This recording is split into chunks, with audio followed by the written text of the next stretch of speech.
ये एक छोटा सा कॉन्सेप्ट हमारे पास चैप्टर 1 का आखिरी हिस्सा है, इसको भी अभी हम देख लें। ये टॉपिक है जी financial accounting versus management accounting. देखिए अकाउंटिंग जो है ना, असल में तो यहाँ पे मैंने दो का जिक्र किया है। तीन तरह से अकाउंटिंग आप डिवाइड कर लो। असल में तो अगर आप देखो ना, ये आपके पास अकाउंटिंग डिपार्टमेंट है, इसमें एक हिस्सा जो है वो फाइनेंशियल अकाउंटिंग का है, एक हिस्सा जो है वो मैनेजमेंट अकाउंटिंग का है, और एक हिस्सा जो होता है वो टैक्स अकाउंटिंग का होता है। यानी अकाउंटिंग डिपार्टमेंट में ये तीन तरह के अकाउंटेंट्स जॉब करते हैं। वो लोग जो फाइनेंशियल अकाउंटिंग करते हैं, वो लोग जो मैनेजमेंट अकाउंट्स तैयार कर रहे हैं, और फिर वो जो कि टैक्स अकाउंट्स तैयार कर रहे हैं। हम टैक्स अकाउंटिंग की तो यहाँ पे बात नहीं कर रहे, हम यहाँ पे इन दोनों का कंपैरिजन कर रहे हैं। तो ये आपके पास जो फाइनेंशियल अकाउंटिंग है, फाइनेंशियल अकाउंटिंग ये आपका ACCA F3 जिसको कि हम अब पढ़ रहे हैं, इसको आप F3 भी कहते हो और FA भी कहते हो। और मैनेजमेंट अकाउंटिंग जो है ये आपका ACCA का दूसरा पेपर है जिसका नाम F2 था पहले, अब इसको MA कहते हैं। तो अब सवाल ये उठता है कि ये फाइनेंशियल अकाउंटिंग और मैनेजमेंट अकाउंटिंग में फर्क क्या है। देखिए बहुत सारे फर्क हैं, एक एक करके बता देता हूं। पहली बात कि फाइनेंशियल अकाउंट्स प्रिपेयर करना ये एक लीगल रिक्वायरमेंट है, जिसका मतलब है कि सब कंपनीज को अपने फाइनेंशियल स्टेटमेंट्स तैयार करने हैं। और यहाँ पे 5 फाइनेंशियल स्टेटमेंट्स होंगी। इनकम स्टेटमेंट है, बैलेंस शीट है, कैश फ्लो है, इक्विटी है और नोट्स है। और ये जो फाइनेंशियल स्टेटमेंट्स आप तैयार करेंगे 5, इनका एक लीगल फॉर्मेट है। लीगल फॉर्मेट से मुराद ये कि आपको इनकम स्टेटमेंट का फॉर्मेट दे दिया गया है कि भाई इनकम स्टेटमेंट का स्ट्रक्चर ये है, आप उसको चेंज नहीं कर सकते, आपने उसी लीगल फॉर्मेट में तैयार करनी है। तो क्या समझ में आया कि फाइनेंशियल स्टेटमेंट्स बनाना एक लीगल रिक्वायरमेंट है। 5 तरह की फाइनेंशियल स्टेटमेंट्स मौजूद हैं और हर फाइनेंशियल स्टेटमेंट का फॉर्मेट हमें बता दिया गया पहले से। And it is prepared on historical data. Historical data से मुराद ये है कि जो ट्रांजैक्शंस ऑलरेडी इनकर हो गई हुई हैं, जो इवेंट्स या जो ट्रांजैक्शंस आपके आज तक की तारीख में बिजनेस में हो गई हैं, उनकी बुनियाद पे ये फाइनेंशियल स्टेटमेंट्स बनाई जाती हैं। तो मुराद ये कि फ्यूचर को नजर में नहीं रखा जाता। तो फाइनेंशियल अकाउंटिंग में हम हमेशा पास्ट डेटा की बात करते हैं कि यार कौन कौन सी ट्रांजैक्शन हो गई। पास्ट आज सुबह भी हो सकती है, पास्ट से मुराद कल भी हो सकता है, लेकिन जो ट्रांजैक्शन ऑलरेडी हो गया है, मिसाल के तौर पे कस्टमर ने आके कुछ खरीद लिया, हमने किसी सप्लायर से कुछ सामान मंगवा लिया, या हमने कुछ बेच दिया, हमने बैंक से लोन ले लिया, हमने बैंक को लोन वापस कर दिया, ये सब ट्रांजैक्शंस ऑलरेडी इनकर हो चुकी हैं। अभी ये कस्टमर आपसे आकर कहे कि यार मैं आपसे अगले महीने फला सामान खरीदूंगा, तो उसको नहीं आपने रिकॉर्ड करना, क्योंकि उसने भी उसको खरीदा नहीं है, अभी वो ट्रांजैक्शन हुई नहीं है। जब वो खरीद लेगा, ट्रांजैक्शन हो जाएगी, फिर आप उसको रिकॉर्ड करते हो। And it shows the financial performance of a business. क्या नजर आता है? बिजनेस की financial performance. It can be presented to external parties. ये आप ध्यान में रख लीजिए कि ये जो फाइनेंशियल अकाउंटिंग की मदद से आप फाइनेंशियल स्टेटमेंट्स बनाएंगे, ये एक्सटर्नल पार्टीज को भी दी जा सकती हैं।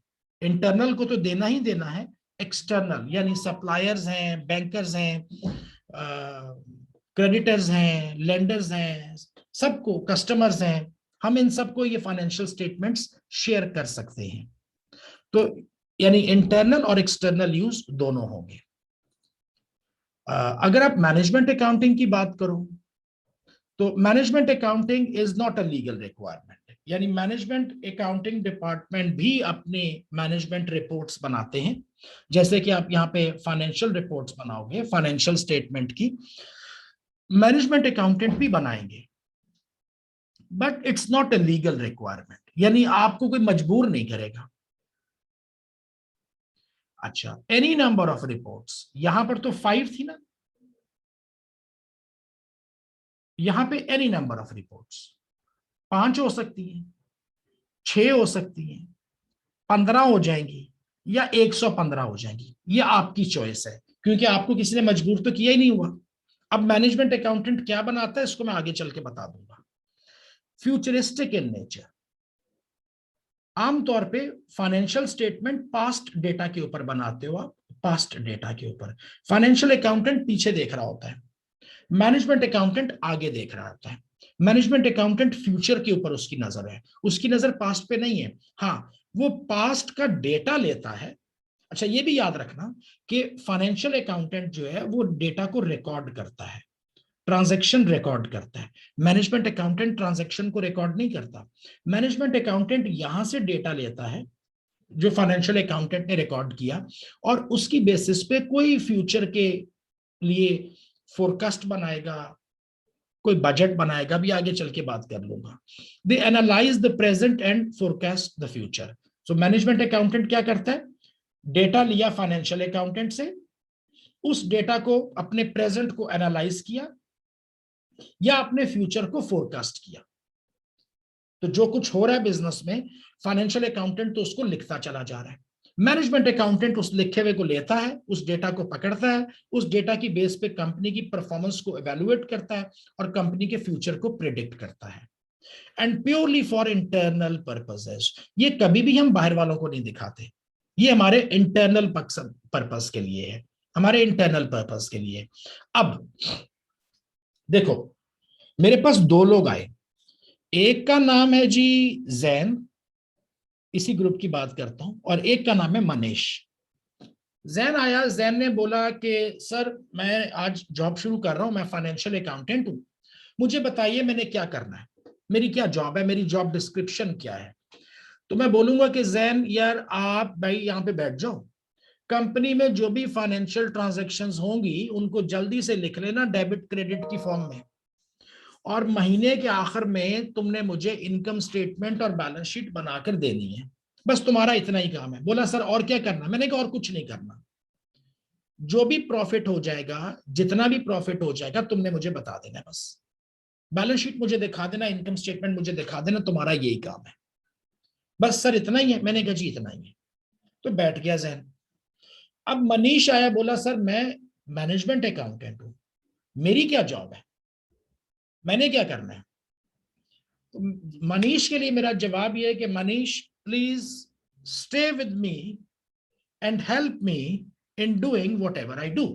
कि मनीष आप मेरे साथ रहिए, मैं इस बिजनेस को चला रहा हूं और मुझे जो भी मैं काम कर रहा हूं मुझे आपकी मदद की जरूरत होगी। बोला सर कोई क्लियर जॉब डिस्क्रिप्शन है, मैंने बोला कोई क्लियर जॉब डिस्क्रिप्शन नहीं है, बैठ जाओ इधर, तुम्हारा काम रोजाना चेंज होगा मनीष।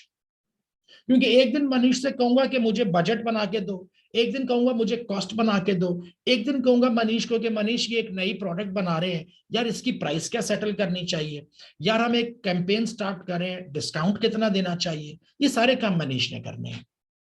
देखो आपके पास है एक बैंक, इस बैंक का इनकम स्टेटमेंट बना दिया एक, और इनकम स्टेटमेंट में यहां पे प्रॉफिट लिख दिया 5 मिलियन।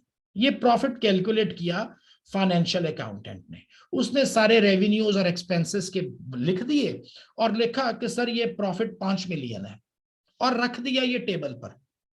भले ये 6 मिलियन होता या 7 मिलियन होता या 2 मिलियन होता, फाइनेंशियल अकाउंटेंट को इससे कोई गर्ज नहीं है। जितना भी प्रॉफिट हो गया है, अच्छा है या बुरा है, थोड़ा है या ज्यादा है, बनाकर स्टेटमेंट रख देगा टेबल पर, बोलेगा जी मेरा काम खत्म हो गया है, मुझे इजाजत दे मैं घर जा रहा हूं। अब मैनेजमेंट अकाउंटेंट यही स्टेटमेंट उठाएगा जिसपे कि यहां पे 5 मिलियन प्रॉफिट लिखा हुआ है, और कहेगा यार ये तो बहुत कम है, हमने तो सोचा हुआ था कि हमारा 7 मिलियन होना चाहिए, ये 5 मिलियन क्यों हो गया। अब वो बैठकर इसको एनालाइज करना शुरू करेगा कि यार ये कम क्यों हो गया। फाइनेंशियल अकाउंटेंट को इससे कोई गर्ज नहीं है कि प्रॉफिट कम है या ज्यादा है, भले लॉस हो जाए 5 मिलियन, उसको कोई गर्ज नहीं है। लॉस हुआ तो उसने लॉस दिखा देना है, प्रॉफिट हुआ तो उसने प्रॉफिट दिखा देना है, उसने सिर्फ और सिर्फ आपको एक्चुअल पोजीशन बता देनी है कि भाई ये आपकी एक्चुअल पोजीशन है। अब बिजनेस में तो हमें देखना है ना कि यार हमने तो सोचा हुआ था 7 मिलियन, हो गया 5 मिलियन, तो कहां पे कमी ज्यादा हुई, हमने कहीं पे कोई सामान कम बेच दिया, ज्यादा बेच दिया, डिस्काउंट दे दिया, हमारी कॉस्ट ज्यादा हो गई, हमारी वेस्टेज ज्यादा हो गई, हमारे लॉसेस ज्यादा हो गए, हमने लोगों को तनख्वाहें ज्यादा दे दी, हमने क्या गड़बड़ की कि ये हमारा प्रॉफिट पूरा नहीं हुआ। इसको बैठ के अब मनीष ने हिसाब लगाना है। तो ये जैन तो शाम को 6 बजे घर चला जाएगा, मनीष 9 बजे तक तो रात को काम करेगा मेरे साथ, और 9 बजे के बाद घर जाके भी सोचता रहेगा। मनीष की जो जान है वो आसान नहीं है। अच्छा चलो, ये तो समझ आ गई कि 5 मिलियन था। हो सकता है कि 5 मिलियन बिल्कुल ठीक था, 5 मिलियन ही होना चाहिए था, 5 मिलियन ही कमा लिया। मिसाल के तौर पे अगर आप एक फैक्ट्री थे, तो अब मैं देखना चाहता हूं कि ये 5 मिलियन कौन सी प्रोडक्ट से आया, क्योंकि हम तो मुख्तलिफ प्रोडक्ट बेचते हैं ना, ए बी सी डी। तो यार इस 5 मिलियन में से ए ने कितना कमाया, बी ने कितना कमाया, सी ने कितना कमाया, डी ने कितना कमाया। फाइनेंशियल अकाउंटेंट ने तो टोटल बता दिया कि भाई 5 मिलियन है, बात खत्म हो गई। लेकिन अब हम एज अ मैनेजर ये सोचते हैं कि यार हमारी कौन सी प्रोडक्ट ज्यादा कमा रही है, कौन सी प्रोडक्ट कम कमा रही है। ये मेरे जहन में ख्याल आया ना एज अ मैनेजर। तो मुझे कौन बताएगा, मैं मैनेजर हूं, मैं बिजनेस को रन कर रहा हूं, मुझे बताया गया भाई तुम्हारी कंपनी का प्रॉफिट 5 मिलियन, फाइनेंशियल अकाउंटेंट चला गया घर। अब मेरे जहन में आ रहा है कि यार इस 5 मिलियन में से कौन कौन सी प्रोडक्ट ने कितना कितना कमाया। तो इसका जवाब मनीष को बुलाऊंगा, मनीष जल्दी इधर आ यार, मुझे बताओ कि कहां से प्रॉफिट आ रहा है। मनीष ने बता दिया सर। अब मनीष घर चला गया। अगले दिन मेरे जहन में आया कि यार चलो प्रोडक्ट तो मुझे समझ आ गई है, लेकिन मेरे कौन से शहर से कितनी सेल आ रही है, कौन से ज्योग्राफिकल रीजन से कितनी सेल आ रही है। मेरे पास तो 4 सिटीज थी ना, एक्स वाई जेड। इन 3 सिटीज में से कहां से कितना प्रॉफिट आ रहा है। मैं इसको सिर्फ प्रोडक्ट के तौर पर प्रॉफिट नहीं देखना चाहता, मैं देखना चाहता हूं मेरे कौन से रीजन से प्रॉफिट ज्यादा आ रहा है। मनीष इधर आओ यार, यार ये प्रॉफिट तो 5 मिलियन है, मुझे समझ आ गई कि कौन कौन सी प्रोडक्ट ने कितना दिया, लेकिन मैं ये भी देखना चाहता हूं कौन से रीजन से ज्यादा आ रहा है। मनीष ने बोला सर कल तो आपको बताया था। मैंने कहा यार कल मुझे वैसे चाहिए था प्रॉफिट, आज मुझे किसी और तरह से चाहिए, मुझे इस प्रॉफिट को डिवाइड करके दो इन 3 शहरों के दरमियान। कर दिया इसने, फिर घर चला गया। अगले दिन आएगा, बोलूंगा मनीष यार ये चीजें तो समझ आ गई थी मैं देखना चाहता हूं कौन से सेल्स मैनेजर्स ने कितना प्रॉफिट दिया है। ये 5 मिलियन तो टोटल है, समझ में आ गई है, लेकिन हमारे पास डिफरेंट सेल्स मैनेजर थे ना, डी ई एफ। तो मैं देखना चाहता हूं कौन सा सेल्स मैनेजर ज्यादा प्रॉफिट दे रहा है। मनीष सर पकड़ के बैठ जाएगा कि अब इसको और क्या चाहिए, चलो यार अब इस ये भी करके दे देते हैं। तो मैनेजर ने क्या करना है, देखो जेन में रखना, मैनेजर बिजनेस को चला रहा है, बिजनेस को चलाते वक्त, बिजनेस को रन करते वक्त उसको डिसीजन लेने हैं सुबह शाम। मिसाल के तौर पे सेल्स मैनेजर आया, उसने बोला सर सेल्स डाउन है, सेल्स को बढ़ाना है। यार कैसे बढ़ाएं, मेरे ख्याल में सर डिस्काउंट दे देते हैं। कितना दे दें डिस्काउंट यार, 5%, 6%, 10%, कितना डिस्काउंट दिया जाए। तो अब ये हमें कोई सो के उठेंगे तो ख्वाब तो नहीं आएगा कि यार 5% डिस्काउंट दे दो। मनीष को बुलाऊंगा, मनीष इधर आ यार, यार डिस्काउंट देना है इस प्रोडक्ट पे, कितना दें, जाके वर्किंग कर, कैलकुलेशन कर, हिसाब किताब बना, एक प्रपोजल बना कि अगर इतना डिस्काउंट देंगे तो इतनी सेल्स बढ़ जाएंगी और उसके नतीजे में इतना प्रॉफिट बढ़ जाएगा। तो जाके सोच के रहो। अब मनीष जाके बैठेगा, सोचेगा, कुछ ना कुछ काम करेगा, वर्किंग करेगा, ला कर देगा। एक नई प्रोडक्ट बना रहे हैं, हम फर्नीचर बनाते हैं, प्रोडक्शन मैनेजर आया, उसने कहा सर ये एक नया डिजाइन है टेबल का, हमारी पिछली वाली टेबल से मुख्तलिफ है, थोड़ी सी बड़ी है, इसमें थोड़ा सा डिफरेंट मटेरियल लगा रहा हूँ, थोड़े से 1-2 डिजाइन एलिमेंट्स लगा रहा हूँ, ये बड़ा खूबसूरत डिजाइन है, ये टेबल बिकेगी बड़ा। अच्छा चलो बना लेते हैं यार, कोई बात नहीं। इसकी सेल्स प्राइस क्या रखें, कितने का बेचें इसको। प्रोडक्शन ने कहा सर मैं टेबल आपको बना दूंगा, लेकिन कीमत मैं कैसे निकालूं, ये तो आप सोचो ना कि सेल्स प्राइस क्या रखनी है। दोबारा मनीष को बुलाऊंगा, मनीष इधर आ यार, देखिए नया डिजाइन है, इसकी प्राइसिंग करनी है, इसको किस प्राइस पे रखें। जाके बात कर प्रोडक्शन वालों से, परचेज वालों से, कितना मटेरियल लग रहा है, कितनी कॉस्ट आ रही है, ऊपर कितना प्रॉफिट रखें हम, तो इसकी सेलिंग प्राइस अनाउंस करनी है यार। यानी कहने से मुराद ये है कि मैनेजमेंट अकाउंटेंट जो है, इसका नाम है मैनेजमेंट अकाउंटेंट। मैनेजमेंट अकाउंटेंट, ये मैनेजमेंट के लिए अकाउंटेंट है। मैनेजमेंट का काम क्या है, टू रन द बिजनेस। और मैनेजमेंट ने जब अपने बिजनेस को ऑपरेट करना है तो उनको 100 तरह के डिसीजंस लेने हैं, हर रोज डिसीजन लेने हैं। And decisions are based on information. Decision जो है वो इंफॉर्मेशन की बुनियाद पे लिया जाता है ना। अगर इंफॉर्मेशन ठीक होगी तो डिसीजंस भी ठीक होंगे, अगर इंफॉर्मेशन गलत होगी तो डिसीजंस भी गलत होंगे। तो management accountants they provide information to the management only so that management can take decisions based on that information। ये है जी मैनेजमेंट अकाउंटिंग।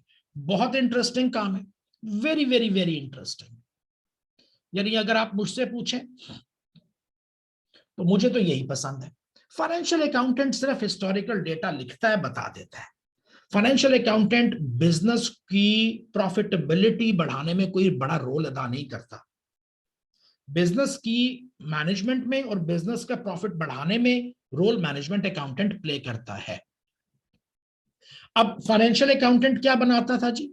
फाइनेंशियल अकाउंटेंट 5 तरह की स्टेटमेंट बनाता था, income statement, balance sheet, cash flow, equity और notes. Management accountant क्या करता है? मैनेजमेंट अकाउंटेंट कॉस्टिंग बना रहा है, रिपोर्ट, एक प्रोडक्ट को बनाने की कितनी कॉस्ट है, एक डिपार्टमेंट को रन करने की कितनी कॉस्ट है, एक एक्टिविटी की कितनी कॉस्ट है। मिसाल के तौर पे हम कस्टमर को कहते हैं फ्री डिलीवरी, आपने बड़ी आसानी से कह दिया फ्री डिलीवरी। कभी सोचा है कि फ्री डिलीवरी आपको कितने की कॉस्ट करती है? उसका आना जाना, पेट्रोल है, व्हीकल की मेंटेनेंस है, कोई डेप्रिसिएशन है, बंदों का टाइम है, जो कुछ भी है, तो एक फ्री डिलीवरी कितना कॉस्ट करता है, इसको मैनेजमेंट अकाउंटेंट बताएगा। आप एक सुपरमार्केट पे जाते हो, कभी आपने सोचा कि वो जो काउंटर वहां पे लगे हुए जिस पर कैश दिया जाता है, जिस काउंटर पर आप जाके कैश दे रहे हैं और अपना सामान उठा रहे हैं, इस एक कैश काउंटर को रन करने की कितनी कॉस्ट है? आप एक मार्केट में जाते हो, उस सुपरमार्केट में 3 काउंटर लगे हुए और पीछे कस्टमर्स की लाइन है।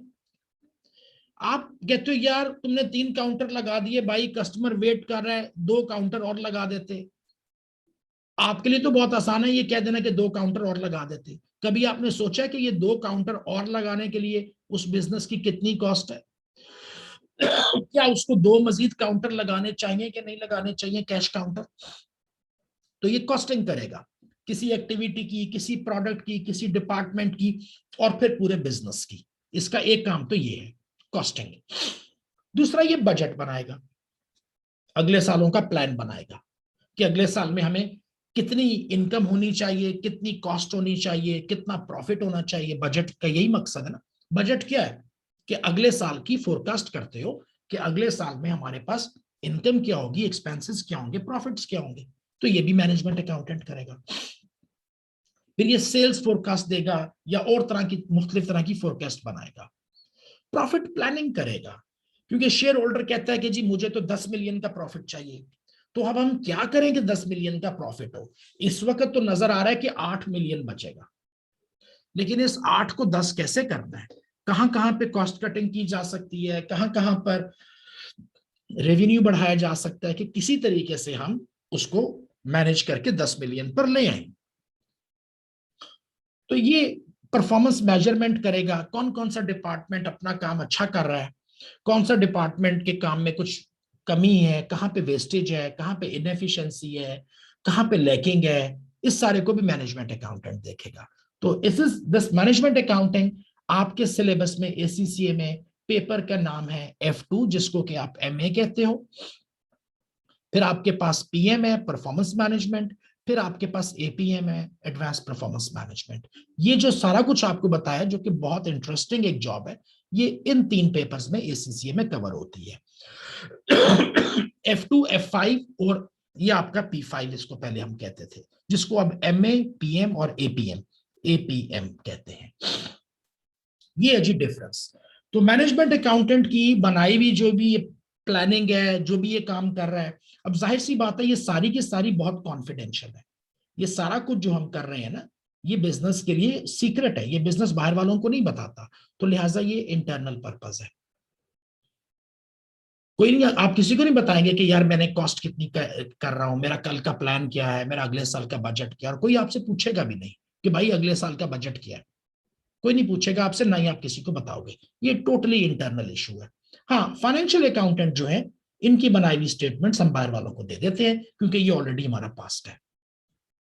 तो ये है जी फाइनेंशियल अकाउंटिंग और मैनेजमेंट अकाउंटिंग का डिफरेंस। इसको बहुत अच्छे तरीके से समझ लें।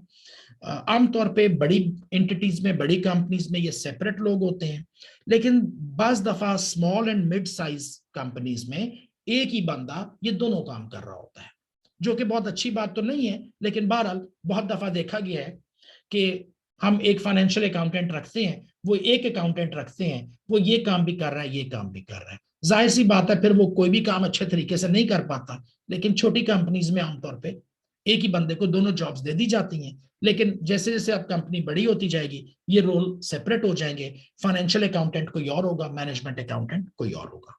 कोई क्वेश्चन यहां तक पूछना हो तो मेरे से पूछ लीजिए।